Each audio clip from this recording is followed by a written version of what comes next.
नमस्कार फ्रेंड्स, आज आप सबको हिंदी क्लास में आपका बहुत बहुत स्वागत है।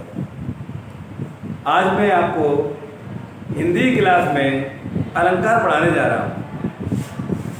अलंकार हर परीक्षा में अपना एक बहुत ही महत्वपूर्ण स्थान रखते हैं।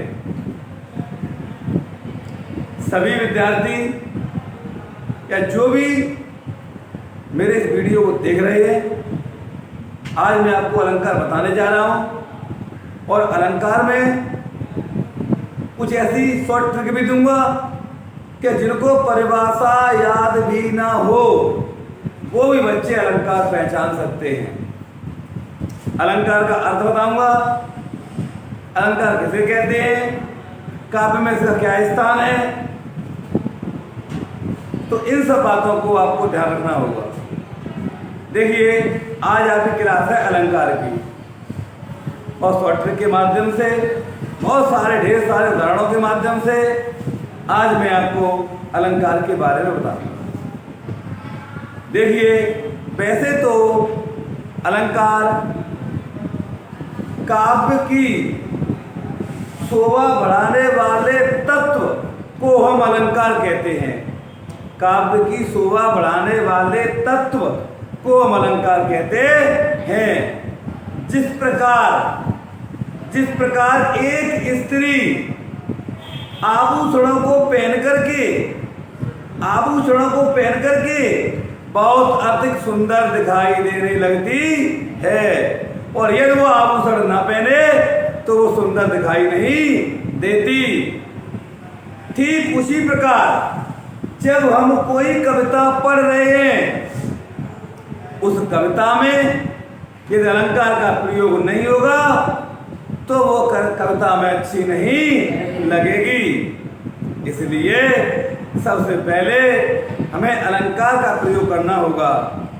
किस कविता में किस अलंकार का प्रयोग हुआ है, अलंकार की परिभाषा क्या है, ये पहचाने कैसे जाते हैं, मैं आपको बता दूं। वैसे तो अलंकार के 3 भेद होते हैं। कितने भेद होते हैं? 3 भेद होते हैं। एक शब्द के आधार पर अलंकार, एक अर्थ के आधार पर अलंकार, और तीसरा है उभयलिंग अलंकार। लेकिन उभयलिंग अलंकार का बहुत अधिक कम प्रयोग होता है। सबसे पहले यह 2 ही अलंकार का प्रयोग होता है, एक शब्द अलंकार और एक अर्थ अलंकार। अब देखिए, मैं आपको कुछ ऐसे अलंकार लेके आया हूँ जिसे पढ़ करके आपकी समझ में अलंकार आप जीवन में भूल ही नहीं सकते। अगर अलंकार जिस तरीके मैं बता रहा हूँ आपने याद कर लिया, मेरी ट्रिक याद कर ली, तो आप अलंकार कभी भूल नहीं सकते हैं। इस बात को आप याद रखना। मैं आज आपको बताने जा रहा हूँ। देखिए, अलंकार को हम 2 भावना करते हैं। अलम धनकार, इसका हमने संधि विच्छेद कर दिया तो क्या होगा? अलम धन कार। इससे बनता है अलंकार। क्या बनता है? अलंकार बनता है आपका। देखिए, आज मैं आपको उपमा, रूपक और उत्प्रेक्षा के बारे में बताऊंगा। इस वीडियो को आप ध्यानपूर्वक देखना और नोटबुक और पेन लेकर के इसे लिखने के लिए बैठ जाएं, क्योंकि जब तक आप लोग इसे लिखेंगे नहीं, इसकी ट्रिक को लिखेंगे नहीं, आपके अलंकार समझ में नहीं आएंगे। सबसे पहले आप इसे लिखें और इसको ध्यान दें। देखिए किस तरीके से। सबसे पहले हम लेके आए हैं उपमा अलंकार। क्या लेके आए हैं? उपमा अलंकार। अब उपमा अलंकार में क्या है कि जहां उपमेय की तुलना उपमान से की जाए, जहां उपमेय की तुलना उपमान से की जाए, वहां पर उपमा अलंकार होता है। क्या होता है? उपमा अलंकार होता है। इस तरीके से देखिए, जैसे मैंने आपको बोला कि पीपर पात सरिस मन डोला, पीपर पात सरिस मन डोला। यहां देखिए, पीपल के पत्तों की तुलना मन पीपल के पत्तों की तुलना व्यक्ति के मन से की गई है। किससे की गई है? पीपल के पत्तों की तुलना व्यक्ति के मन से की गई है, इसीलिए इसे हम उपमा अलंकार कहते हैं। अब इसके बाद देखिए हर पद कमल।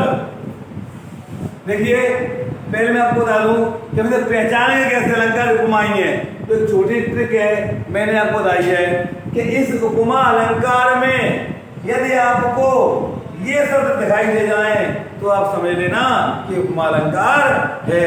उपमा अलंकार में आपको जैसे सा, सी, से, सरिस, सदृश, सम, तुल्य, जेमे, की तरह, के जैसा, के समान, यदि आपको इतने शब्द आपको दिखाई दे जाएं तो समझ लेना कि उपमा अलंकार है। जैसे मैंने आपको बताया था कि पीपर पात सरिस मन डोला, तो इसमें आ गया सरिस। क्या आ गया? सरिस में रखा हुआ है, तो ये कौन सा अलंकार है? उपमा अलंकार है। और इसके और भी अन्य उदाहरण हैं।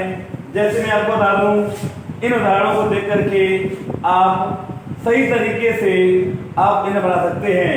जैसे हर पद कमल कोमल से, हर पद कमल कोमल से, तो देखो इसमें से आ गया।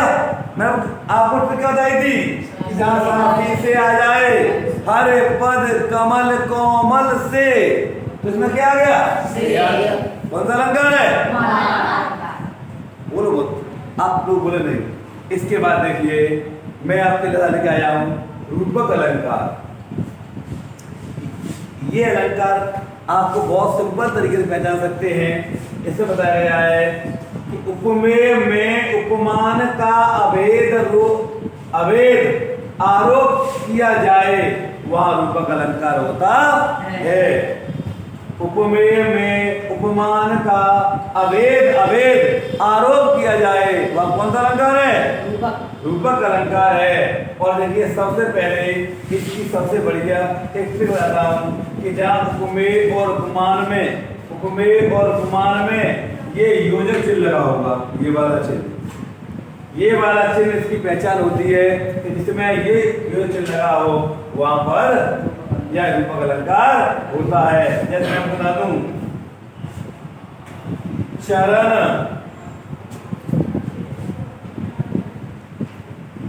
कमल बंदो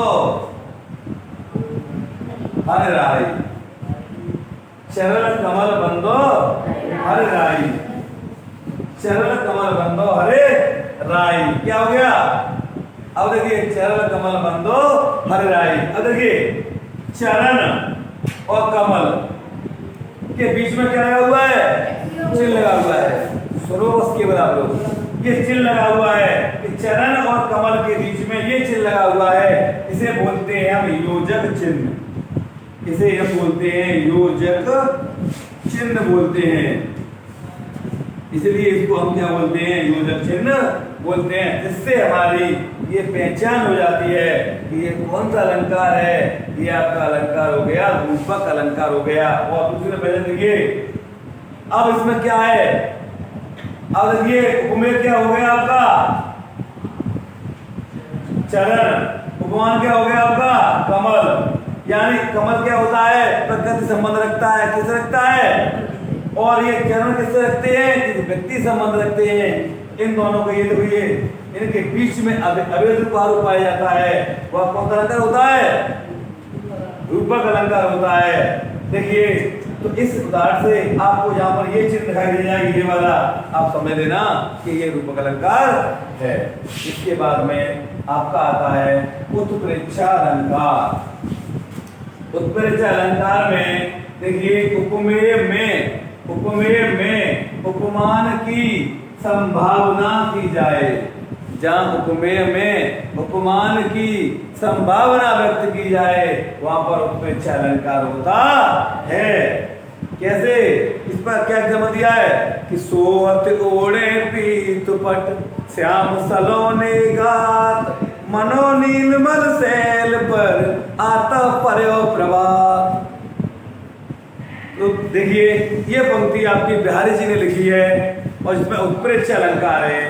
सोवत ओढ़े पीत पट श्याम सलोने गात, मनो नीलमल सैल पर आता पर्यो प्रभात। तो इसमें उत्प्रेक्ष अलंकार है। अब इसके बाद देखिए, अब इसकी ट्रिक बता दूं मैं आपको क्या है कि इस अलंकार में आपको जनो आ जाए, जानो आ जाए, मनो आ जाए, मानो आ जाए, जन्म आ जाए, मनो आ जाए, जान पड़ता है, ज्यों, निश्चयी, मत, इच्छा से, ये इतने वर्ड दिए हों, ये आपके इतने वर्ड दिए हों, समझ लेना वहां पर आपका उत्प्रेक्ष अलंकार है। वहां पर आपका क्या है, वहां पर आपका उत्प्रेक्ष अलंकार है। देखिए इन अलंकारों में से देखिए ये अलंकार मैंने आपको इस तरीके से बताया, शायद ही है कि आप इन अलंकार को भूल पाओ। मैं सोच रहा हूं अगर मेरी ट्रिक आप लोग याद रखोगे तो ये अलंकार आप कभी नहीं भूलोगे जो मैंने आपको अलंकार आपको बताए हैं। इस अलंकार को आप सही तरीके से देख लोगे तो आप जीवन में भी इस अलंकार को, इन तीन अलंकार को भूल नहीं सकते। इसी के बाद अन्य अलंकार भी हैं, इसको मैं बहुत इन ट्रिकों के माध्यम से आपको बताऊंगा कि अलंकार किस तरीके से बनाए जाते हैं। मैंने आपसे पुनः कहा था कि इन अलंकारों को पढ़ने पर आपके बोर्ड एग्जाम में ये बहुत ही महत्वपूर्ण स्थान रखते हैं और हर परीक्षा में अलंकार आएंगे। जहाँ हिंदी आएगी वह अलंकार आएंगे, जहाँ पर हिंदी आएगी वो अलंकार अवश्य आएंगे। इसलिए आपको इन अलंकारों को सही से तैयार कर लें और ध्यान रखना कम से कम इस वीडियो को 5 जगह शेयर करना, क्यों शेयर करोगे तो अन्य बच्चे भी आपसे ये सीख जाएंगे। समझ नहीं आ रही है तो सही विद्यार्थी इसे, और जिसने ये वीडियो नहीं देख पाया है वो अपना डाउनलोड कर लें और प्ले लिस्ट में जाकर के आपको ये इसकी लिंक मिल जाएगी। आप लोग निश्चित ये अलंकार आपको मिल जाएंगे। अगला पार्ट में बहुत ही शीघ्र लेके आऊंगा। धन्यवाद।